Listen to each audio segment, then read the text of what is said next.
Bonjour et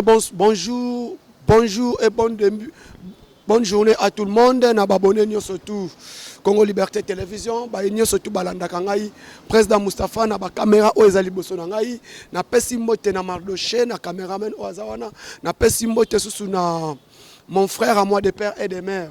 Ope aza awataye tozo tourner na ye na tongo lelo ba ino so bomesana kolanda biso bolanda bo continuer bo s'abonner na ba chaîne o ezali boso na ngai o eza moko ya ba chaîne o ezoko travailler et travailler kananga na parlement debout état des droits union sacrée na tongo lelo to eto solana bino actualité politique de l'heure dominer sur le terrain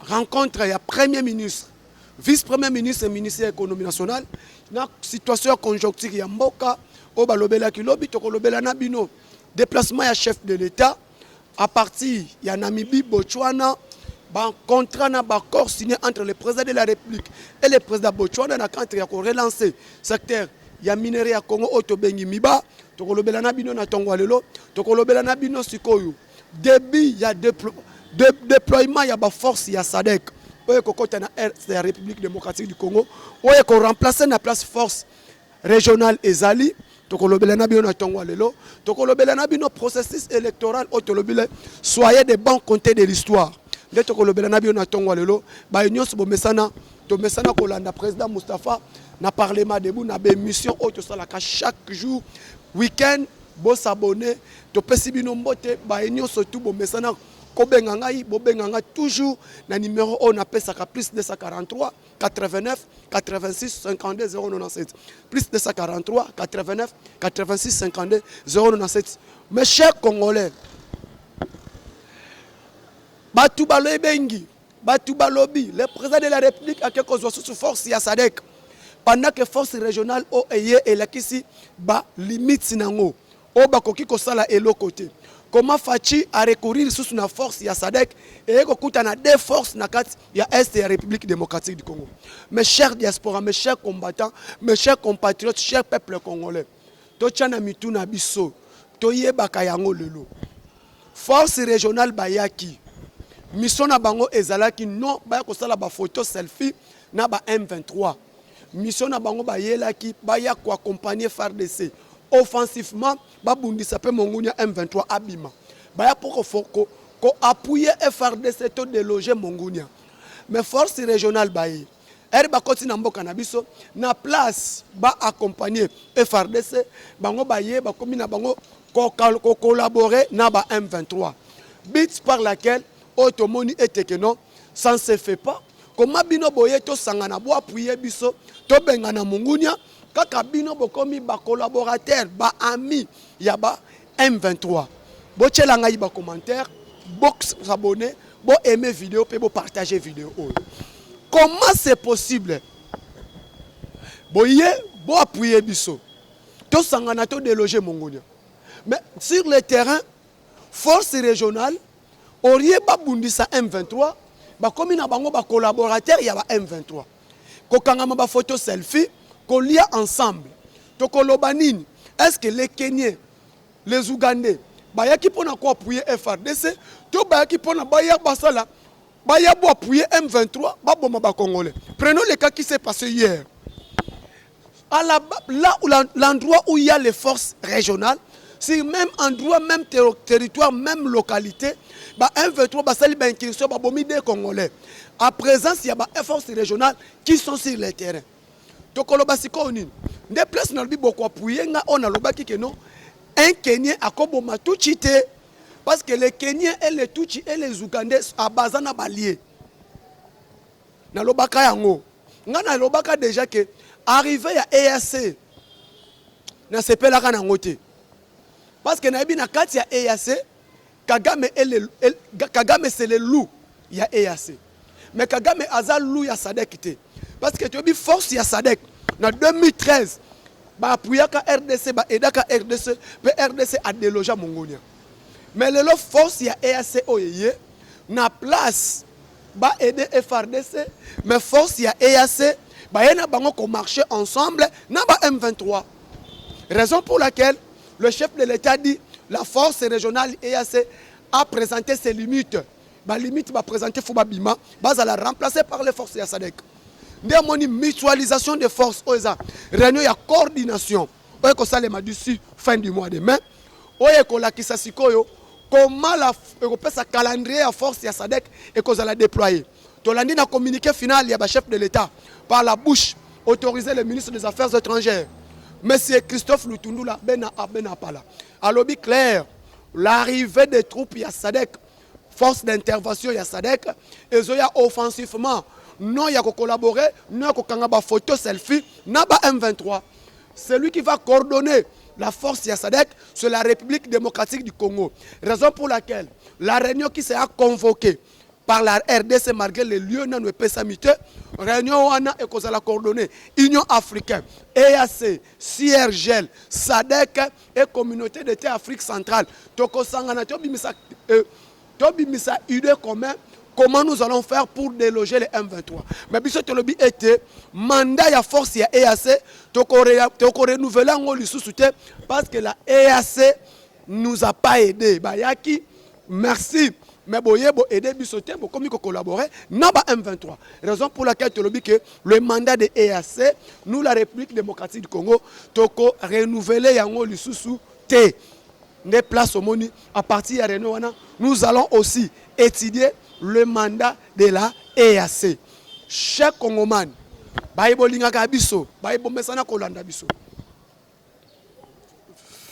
La mouvement M23 du 23 mars 2009, que moi je dirais toujours, CNDP, RCD Goma, M23, tout, Bazali Batoyo, Bazé Lokomoko. La balkanisation de la RDC a été déjà préparé. Et basi nango elaki saki bali. Comment c'est possible que tu étais le président de la République pendant 18 ans? Tu n'as jamais formé une armée au âge moyen de 30 ans. Obanaki koluka nini pona mboka. Tu étais le président de la République pendant 18 ans. Tu n'as jamais recruté un effectif même de 18 000 militaires. Tu n'as jamais formé une armée. Tu n'as jamais recruté même 18 000 hommes dans la carte armée. Pendant 18 ans. Tu étais le président de la République pendant 18 ans. Au Sénégal, comme ça, la réforme, il y a la police. Tu nous as laissé un police des idiots et des zouaves. Tu étais président de la République pendant 18 ans. Au Sénégal, ils sont une armée milice. Qu'est-ce que vous voulez que Tshisekedi puisse faire dans 4 ans dans l'armée? Âge limite, il y a armée au Batike Libiso. 50 ans, âge moyen. Kabila armatique Libiso, âge moyen et 50 ans. Or, dans les États-Unis d'Amérique, dans France, soldats qui ont dépassé 45 ans, il faut batike na Babimisaï. Mais Biso Batike Libiso, âge, il y a armée 50 ans. Allez-y comprendre maintenant. Une armée internationale qu'on nous a laissé, les Rwandais, les Ougandais et les Burundais. Comment c'est possible de 18 ans? Il y a Joseph Kabila dans la tête de Mboka. Soi-disant Mouzé Laurent Désiré Kabila, qui était son père, soi-disant. Tout celui qui était l'ennemi de Mouzé Laurent Désiré Kabila, comme qui est ami à Joseph Kabila. Or, Salomon, papa né David Azokoufa. Aïbisi Salomon a dit que le royaume, Moutounion so azalaki ennemi nanga aza ennemi na yefo bomaye. Mais comment Mouzé Laurent Désiré Kabila? Oyoba, Luana ye Rwanda azalaki partie prenante. Ouganda azalaki partie prenante. Le président Kagame et le président Museveni, comme qui ba ami privé et privilégié. Il y a Joseph Kabila. Comment est-ce que, il y a un Kabila boma qui mboka on a armé. Comment est-ce que Joseph Kabila, président de la République, mais c'est Kagame qui dirigeait le pays pendant 18 ans. Bokoloba Moustapha, président Moustapha, tu es allé plus loin. Comment nous dire Paul Kagame qui dirigeait le pays pendant 18 ans? C'est clair. Joseph Kabila, président de la RDC, mais Kagame qui dirigeait le pays pendant 18 ans. N'a qu'à expliquer Bino. On est au Congo, la République démocratique du Congo. Joseph Kabila, président, Mouzé Laurent Désiré Kabila, assassiné par les Rwandais et par la communauté internationale. Rouberwa, Azarias Rouberwa, devient vice-président de la République, chargé de la défense, de l'intérieur, de la décentralisation et des réformes institutionnelles et la justice. C'est le pays. C'est là où je dis, c'est Kagame qui dirigeait le pays parce que Rouberwa est rwandais. Comment Joseph Kabila, président de la République, un Congolais de père et de mère, le ministre, le vice-président, le chef d'état-major général adjoint chargé des opérations et des renseignements militaires doit être confié par des Rwandais. Joseph Kabila, président de la République pendant 18 ans, l'inspection générale de la police, M. Charles Bisengimana, qui était rwandais, rwandais, a comme inspecteur général de la République. Inspecteur général, il y a la police. Roussa Bouzagine, qui était le chef d'état-major général chargé des opérations, et c'est lui qui voulait assassiner le président de la République, qui était chef d'état-major général adjoint chargé des renseignements, et il y a des miables armés. N'a pas subi des opérations. Quand Nairobi, pour comprendre que Kabila a balkanisé la RDC, Congo central, base à qui tourne en formation armée. Qui est dirigé par Mustafa Mukinza, qui est rwandais. Tolongwa wana, boloba plus loin. Toye SNEL, Société nationale de l'électricité. Toye bien ngo mutazaki dirigeant ngo. Mais c'est Jean Bosco Kaunda. Na minute choyo erto kangiye Rwanda sengiye bazong sera bango pas un Rwandais ba jie na Rwanda. Tolongwe o azalaki numéro 1 à douane. Maintenant pour cela on appelle si ba nuance wana, c'est là où je vous dis le Rwanda a dirigé le pays pendant 18 ans. Na 18 ans wana toye. Prenons les 4 ans à Tshisekedi. Prenons les 4 ans à Kabila. Prenons les 4 ans à Kasavubu. Prenons les 4 ans à Moussa Laurent Désiré Kabila. Tout ça la nuance. Qui a vendu le pays? Qui a vendu le pays? Parce que quand vous dites que Tshisekedi a vendu le pays, Tshisekedi a nommé dans la police au Boébi Azar Rwandais. Tshisekedi a nommé dans l'armée au Boébi Azar Rwandais. Parce que vous dites que non, Tshisekedi a vendu le pays. Tshisekedi a vendu le pays. N'a pas suivi nos 4 ans Joseph Kabila, le vice-président de la République chargé de décentralisation et réforme institutionnelle. Mais c'est Ajarias Roubero, Azaki Rwandais, nommé par Kabila. Tolongo Wana, Azarias Roubero, ministre de décentralisation, quand on parle de décentralisation et réforme, il y a un traçage à pays pendant 18 ans. C'est là où il y a eu la balkanisation. Balkanisation à Congo et Salemaki. Le plan, il y a M23 et négociation avec le M23 au Kabila à Salaka devant le président nigérien signé par la RDC. C'est là où le Congo était balkanisé. Mes chers, tous les plans, il y a balkanisation Congo et Salemaki en 2009. Avec acceptation, il y a des troupes, il y a CNDP, il y a FARDC. C'est là où la balkanisation, après accord, il y a signé. Accord signé le 26 juillet 2012, 2009, na Rwanda. Et cet accord, Moutou a représenté RDC Bisengimana, Boyebia Azar Rwandais, et le ministre de la décentralisation qui était Azarias Roubero, qui ne sont pas des Congolais. C'est là où le Congo était balkanisé. Place de balkanisation et Bandaki. La balkanisation devait maintenant officialiser en 2013. 2013, Dieu a fait grâce. La SADC nous a aidés. En 2013, il y a M23. Aujourd'hui, suite à ces accords, je sais qu'il dit, le salut du peuple est la loi suprême. Je n'accepterai pas ces accords que mon compatriote, mon président a signé. Je ne peux pas l'appliquer, n'ako appliquer l'accord OT. Bits Bomoni renfort il y a M23. Raison pour laquelle Tshisekedi est clair. Les mêmes les M23 bakoti qui sangani to signer accord T parce que accord au bazoli nga ba appliquer accord wango ezanini to uti ko na président Kagame est clair comme l'eau claire dans un verre clair.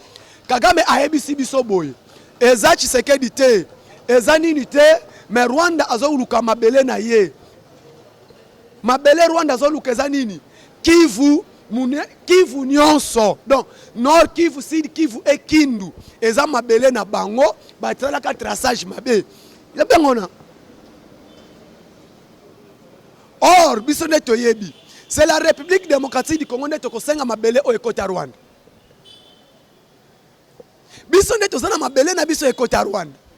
Ce n'est pas les Rwandais qui ont les terres au Congo, mais c'est le Congo qui doit demander les terres au Rwanda.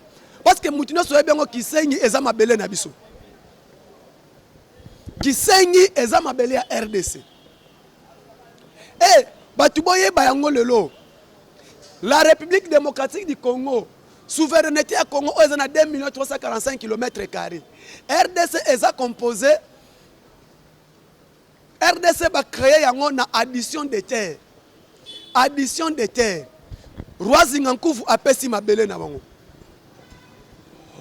Roi Tchofkwe a pesi mabele. Kasai a pesi mabele. Oyo asangisi mabele. Royaume Congo pesi mabele nde babengi la état indépendant du Congo a été créé par fusion de terre, addition de terre. Par rapport à Rwanda. Toye balelo, les Rwanda oyo bazobundisa biso sans la communauté internationale. Rwanda zana ta ko sala guerre na RDC. Première nuance. Deuxième nuance. Guerre otozana ngo mututu ayeba tozobundaka guerre moko, eza guerre économique. Guerre économique, otozanango lelo. Pourquoi? Rwanda a vivaka na mbongo à RDC. Rwanda a vivaka na minerai à RDC. Et même aujourd'hui, le numéro 1 au azalaki number 1, yaba Rwandais na mboko. De voler, de piller les ressources nationales de la RDC, qu'on appelle M. Edouard Mwanga Chuchu. Depuis qu'il est arrêté, depuis que la RDC a débloqué quelque chose, Corté à RDC, Castero à RDC et Kobimate, débit à guerre et bandit. Maintenant, comme que Félix Tshisekedi a l'opinion se faisant en ordre, là c'est bon dit Kobundi Sabiso. Soyez-les sûrs, nous n'allons pas négocier avec les M23. Force à Sadek que vous allez déployer. Herbazo déployer force à Sadek et Zaka Kanini pour déloger Mongolia. Parce que le chef de l'État a dit clair. Le moment maintenant est arrivé, il faut être du bon côté de l'histoire. Soyez au bon côté de l'histoire qui veut dire quoi? Soutenir les institutions, défendre ces institutions, soutenir la gratuité de l'enseignement, soutenir le développement des infrastructures, soutenir le développement de 145 territoires à la base, soutenir les programmes du gouvernement et soutenir ce que le gouvernement est en train de mener comme les efforts. Soyez du bon côté de l'histoire. Lelo o bato basa la marche na bango lobby le 13. Lobby le 13 basa la marche. Maintenant on a sepeli Denis Mukwege aboyi kozala kati na bango. Mukwege a refusé d'être aux côtés de Katumbi et du côté de Matata Mponyo. Qui est Katumbi? Moïse Katumbi mututu ayebi. Azalakane mundele. Azam meti. Mututu ayebi Moïse Katumbi, il n'est pas congolais de père et de mère. Moutoko démontrer la nationalité à Moïse Katumbi. Bon démontrer la nationalité à Matata Mponyo. Bon démontrer la matata na maman à Martin Fayulu parce que Mouzito est clair na bandun. Alaksa mabele na bango, alaksa papa na bango, auta wapi bakola wapi. Et puis alaksa biso relation ni papa ya Martin Fayulu azalaki nango na maman ya papa ya Pepe Kale. Parce que Moutoutou a dit que papa ya Pepe Kale Yampagne, il était sénégalais, c'est sa mère qui était du Kassai. Beaucoup expliquent, beaucoup démontrent biso. Moïse Katumbi. Oh baby Moïse Katumbi. Moïse Katumbi n'est pas congolais. Ni de près, ni de loin. Aza congolais. Mais à travailler dans RDC parce que Kabila a fait de Moïse Katumbi comme son manager à côté de la minerie. Kabila a fait de Moïse Katumbi, nous sommes coopérants.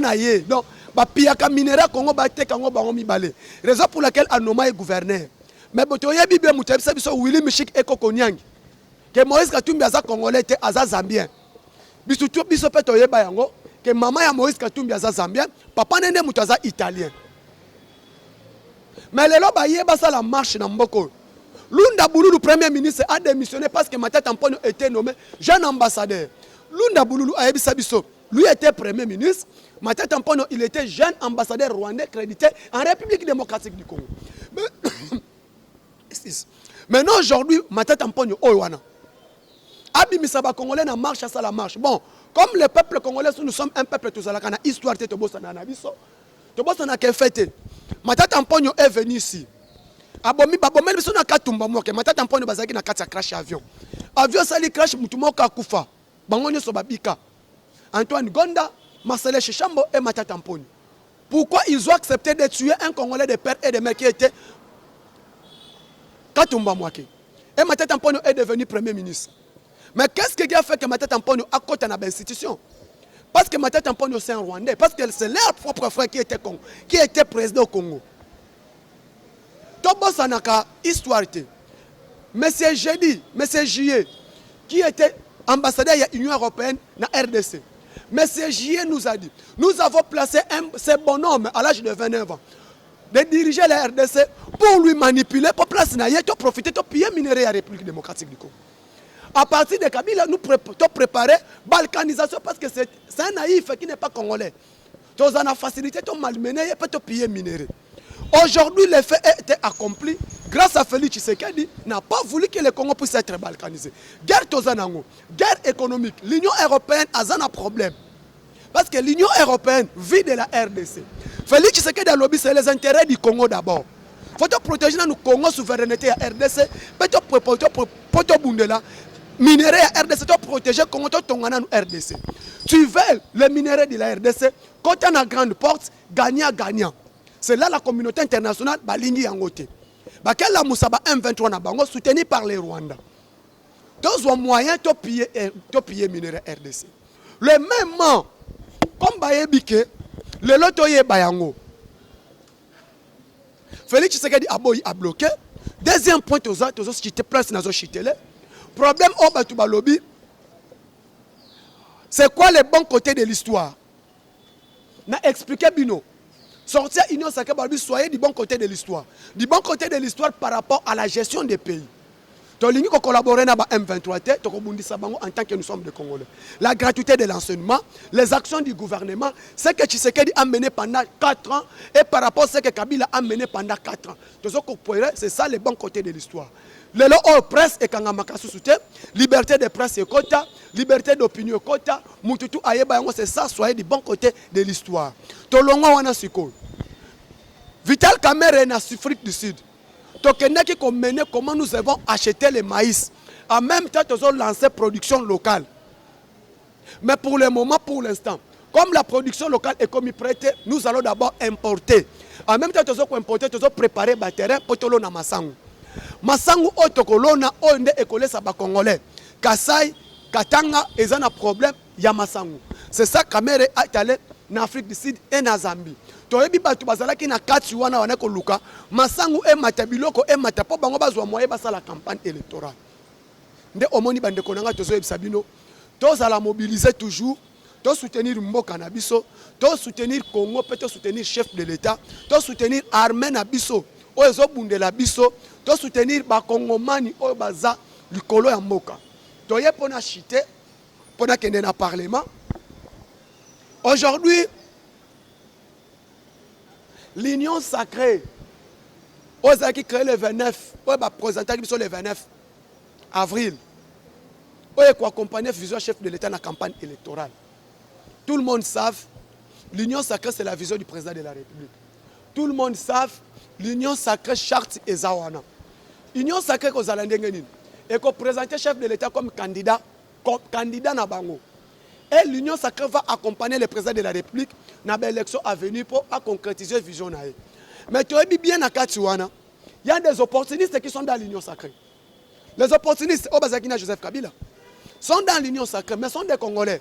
Donc, Bango Pété, Baye, Bango Moko Bayebi, après l'élection 2023, le chef de l'État maintenant, à travailler dans Bango, tu sais parce que ce n'est pas tout le monde dans l'Union sacrée qui sera membre du gouvernement. Ce n'est pas tout le monde dans l'Union sacrée qui sera partie prenante du gouvernement. Mais l'Union sacrée est là d'accompagner le chef de l'État.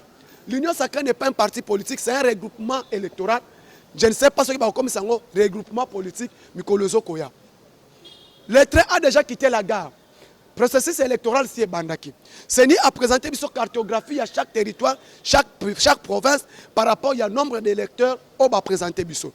Tout le monde a mon yango, chaque parti, l'opposition, préparez-vous pour les élections. Pendant que vous êtes distrait, il y a Koboya Seni, il y a Koboya Cour constitutionnelle. Mais le bateau a déjà quitté la gare. Ceux qui bloquent une élection, tant pis.